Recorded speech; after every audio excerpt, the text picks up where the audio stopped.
बेन भोगी जय भोगा जने भोगी जय स्वर्ग भोगा जने साध महायोग जीव शिव विभाग जय चालाये. गोड वाचन आहे आमचे वीरदेव खरात बरं का. हा जसं आपण म्हणतो ना भारताची गानकोकिळा लता मंगेशकर, तसे आमच्या पश्चिम महाराष्ट्राची गानकोकिळा आहे. माता मौल्याला एक विनंती, दोन वया आहे, दोन वया फक्त डोळे झाकून ऐकायच्या. कोण म्हणणार नाही गडी वाजते, लाडकी बहिणीचे म्हणणार. एवढा गोड वाचक आहे. आमची जोडी ते जोडी असली तर गोडी, नाही तर दसरा नाही तर दिवाळी ही नदीत उडी टाकावं लागते. आणि असं म्हणलं पैसा गोळा करतोय या देहामध्ये आल्यानंतर ऐका नाही, जीव आणि शिवाची भेट घेता येते. ऐका ना, जीव शिवाची भेट घेता येते. मोक्ष म्हणलं त्या ठिकाणी प्राप्त करता येते, इहलोकाचं सुख प्राप्त करता येते. परलोकाचं कारण हा शरीर परत नाही. पुनर्वित्तम पुनर्मित्रम पुनर्भार्या पुनर्नाही यत सर्व पुनर्लभ्यम न शरीरम पुन्हा पुन्हा.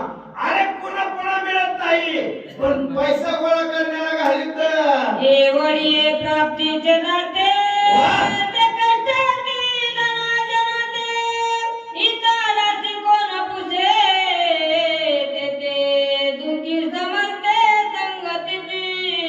एवढं प्राप्तीचं हे शरीर आहे, पैसा गोळा करण्यासाठी घालवते, स्वतः दुःख भोगते. आता तो स्वतःच्या शरीराकडे बघत नाही, घरातल्याचा विचार करेल का होते, त्यांना दुःखच देते म्हणतात. देव धर्मने नदी काही बरोबर नाही जगाची संभावना नाही निराश पायी सदा पितर. त्याला देव धर्म कळत नाही, अधिक महिना कळत नाही. आम्ही कुठलं करमाळ्यावर आलो, 250 किलोमीटरच्या आसपास असेल. चला म्हणले जनाबाई नगरीत येते आणि या जिल्ह्याचं नाव परभणी. जगात जर्मनी आणि भारतात परभणी. आम्ही कुठे ऐकलं होतं, राजगडावर जाताना इथले परभणीतले होते.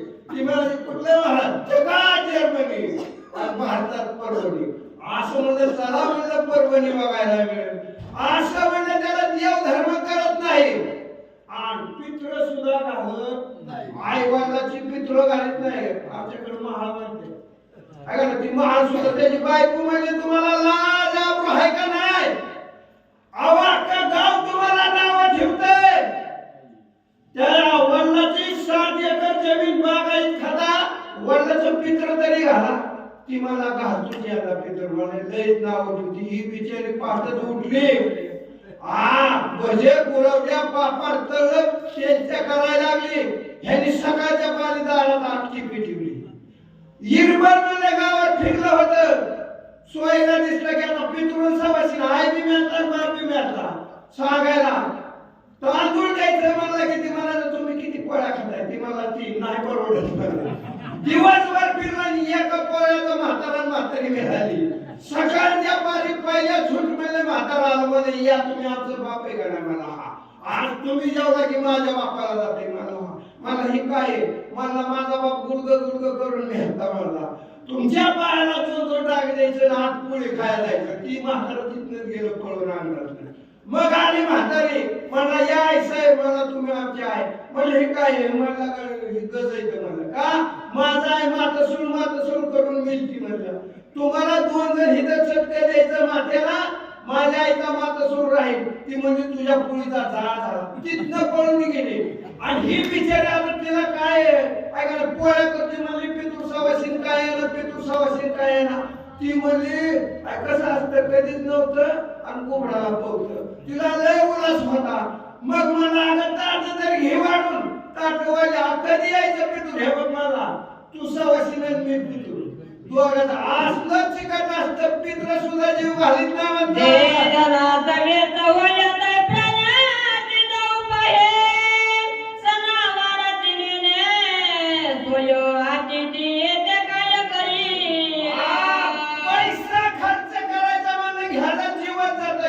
सण करीत नाही. घरात पाहुणा आलेला, पाहुण्याचे तिथं पाहुण्याचा किती सत्कार करीत असेल, अजिबात मला सत्कार करत नाही. काय उपयोग आहे मग त्या झाडाचा?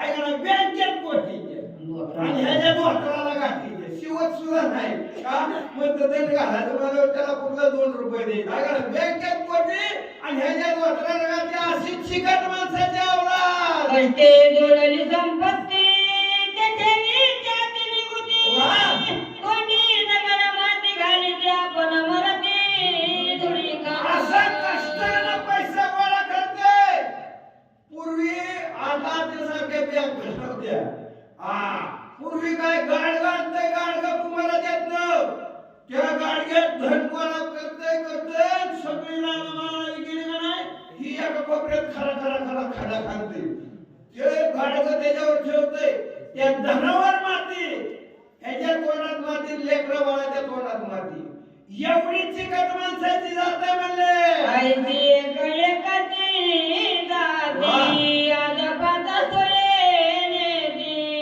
किती एकाचा जत मिळती ते दुंग किती सांगावे गाव म्हणतात अशी एकाची जाती सर्वसामान्य माणसं म्हणे जातात अरे बाबा हे रामायणाचा विषय झालाय रामायणाचा एवढा अध्यात्म चांगलं चालू विषय गावाने काय घातला असते कारण 5व्या अध्यायाचा हा स्पीड ब्रेकर आहे बरं का आणि विषय कळल्याशिवाय पुढे भक्ती मार्गाला लागू शकत नाही वाईट असतं म्हणून चांगल्याला किंमत देईल आहे का नाही राक्षस होते म्हणून रामाला अवतार घ्यावा लागला तसं विषय अशी एकाची जाती एकाचं दुःख आहे ऐका ना 3 विषयामध्ये ती गजल गेले ऐका नाही परस्त्रीमध्ये रावण गेला दारू मध्ये म्हणजे शुक्राचार्य गेलं आणि धनामध्ये दुर्योधन गेला म्हणून आता वासनेच्या संख्येनं कोजावं म्हणा पहात्या रावणाचे कैसे झाले